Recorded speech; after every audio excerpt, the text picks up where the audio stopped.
ये घटना मेरे दोस्त के साथ घटी हुई एक सच्ची घटना है। ये घटना उसके साथ आज से 5 साल पहले घटी है, लेकिन उस घटना को लेकर आज तक वो डरा और सहमा हुआ है। तो इस घटना को मैं अपने ऊपर लेकर ये बताने जा रहा हूँ। तो आप लगाइए कानों में हेडफोन और सुनते रहिए डरावनी कहानियाँ। 5 साल पहले मेरा दोस्त 12वीं की कक्षा में पढ़ाई कर रहा था। उस समय उसके पापा मिठाई की दुकान लगाते थे और उसके पापा बहुत ही कड़क टाइप के इंसान थे। पढ़ाई लिखाई के मामले में बहुत ही सख्त थे। मेरे दोस्त का नाम जिग्नेश है और ये पढ़ाई में थोड़ा कमज़ोर था। इसके पापा ऐसे पढ़ाई पे बहुत ज़्यादा ध्यान लगाया करते थे, लेकिन ये पढ़ने में उतना ही ढील ढाल था। इसके पापा इसे 12वीं की परीक्षा पास कराने में बहुत ही मेहनत की, लेकिन जिग्नेश अंत में फ़ेल ही हो जाता है। इसके पापा जिग्नेश के फ़ेल होने के बाद इसके पापा इसे बहुत गुस्सा करते हैं और उसे मार पीट कर अपने घर से निकाल देते हैं। जिग्नेश की उम्र उस समय 18 साल की होती है और वो गुस्से में अपने घर से भाग जाता है, क्योंकि वो अपने पापा की बहुत मार और गुस्सा सहकर बहुत भर चुका था। जिग्नेश भागकर अपने दोस्त के पास लखनऊ चला जाता है और वहीं पर रहने लगता है। फिर कुछ दिन बाद जिग्नेश वहीं पर रहते हुए जॉब ढूंढने लगता है, लेकिन वो 12वीं परीक्षा पास ना होने के कारण उसे कोई जॉब भी नहीं दे रहा था। फिर उसने सोचा कि क्यों ना अपने पापा का काम ही किया जाए, क्योंकि जिग्नेश जब खाली होता था तो वो अपने पापा के साथ जाकर मिठाई की दुकान पर उनके साथ मिठाइयाँ बनवाया करता था, तो उसे वो सब चीज़ें बनानी आती थी। फिर जिग्नेश ने लखनऊ में रहकर एक मिठाई का ठेला खोला, जिस पर वो नाश्ता और बेचा करता था। लेकिन किस्मत भी बहुत बुरी चीज़ होती है। सारे दिन में उसके ठेले पर सिर्फ इक्का दुक्का ही लोग आया करते थे और वो इन सब चीज़ों से बहुत परेशान हो गया था। उसके सामने वाले ठेले पर बहुत सारी भीड़ लगी होती थी, लेकिन इसके ठेले पर कोई नहीं आता था और ये सब देखकर ये बहुत परेशान हो गया था। फिर इसने अपने मन में सोचा कि मैं क्यों ना ये सब बेचकर अपने घर वापस चला जाऊं और पिताजी से माफ़ी मांग लूँगा। अपने ठेले पर खड़ा होकर ये सब सोच और आंखों में आंसू लिए उदास मन से खड़ा ही था कि तभी से टॉयलेट लगती है और वहीं से थोड़ी दूर जाकर एक दीवार पर पेशाब करने लगता है। ये जैसे ही पेशाब कर रहा था तभी से एक झटका सा लगता है और एक भयंकर डरावनी आवाज़ आती है। ये सब देखकर वो बहुत डर जाता है।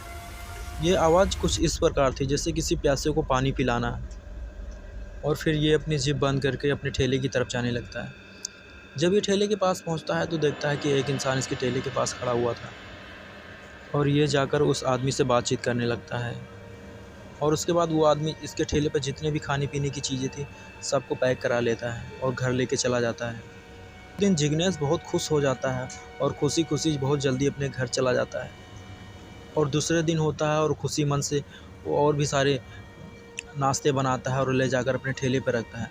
दूसरा दिन होता है और वही आदमी फिर आता है उसके ठेले पर और उसके खाने पीने की सारी चीज़ें फिर खरीद के लेके चला जाता है। उस दिन भी जिग्नेश बहुत खुश हुआ। अब डेली डेली वो आदमी आता जिग्नेश की दुकान पे और सारी चीज़ें खरीद के लेके चला जाता था। अब जिग्नेश बहुत खुश होने लगा था और उसने अपने घर जाने का जो ख्याल था उसने अपने मन से निकाल दिया। अब उसके पास पैसे भी आने लगे थे। कुछ दिन ऐसे बीतने के बाद एक दिन जिग्नेश अपने दोस्तों के साथ घूमने चला जाता है और उस दिन अपनी ठेले को नहीं लगाता है। दूसरा दिन होता है और वो अपने सारे पकवान रेडी करके अपने ठेले पे सजा के लेके जाता है और वहीं लगाता है जहाँ रोज़ लगाता था। लेकिन उस दिन भी वो आदमी उसके ठेले के पास आता है, लेकिन उस दिन वो बहुत गुस्से में होता है तो और जिग्नेश को बहुत बुरी नज़र से देखता है। जिग्नेश उससे पूछता है, भाई क्या हुआ?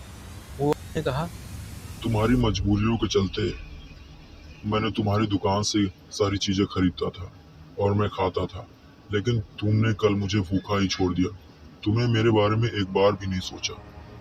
इसका परिणाम तुम्हें भुगतना पड़ेगा। और इतना कहकर वो जिग्नेश की दुकान से आगे बढ़ जाता है। जिग्नेश उदास मन से उस आदमी को देख ही जा रहा था। वो आदमी उधर ही जाता है जिधर जिग्नेश कुछ दिन पहले पेशाब किया था।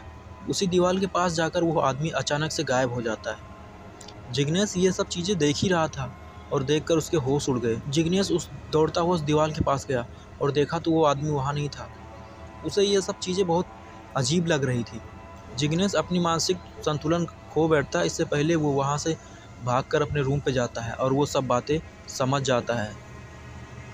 वो डरा सहमा सा था और वहीं से अपने ठेले को बेचकर और घर जाकर अपनी माँ से सारी बातें बताता है।